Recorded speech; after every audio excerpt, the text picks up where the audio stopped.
Now, here is an ugly side of fermented foods, which no one may have told you. Now, fermented foods are great for your gut health. They are easier to digest. They boost your health in a lot of ways. Examples of some fermented foods are fermented grains. You can ferment your grains, fermented millet, pap, yellow corn, brown corn, sorghum bicolor, and all such foods. You can also ferment foods like the cabbage. You can ferment like these local seeds, condiments that we use in preparing and seasoning our foods. Examples of locally fermented foods like iru, ogiriwa, in our own local environment here. Every region have its own fermented foods, but the quality and the character of fermented foods are the same. And what is that? They all come with probiotics.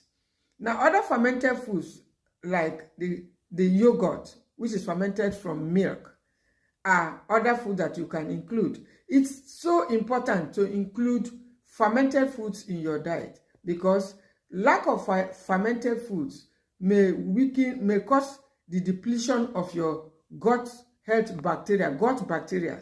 Now, if you are taking too much antibiotics, the healthy bacteria in your gut could be reduced. And in that case, you may need fermented foods in order to support and boost the healthy gut bacteria.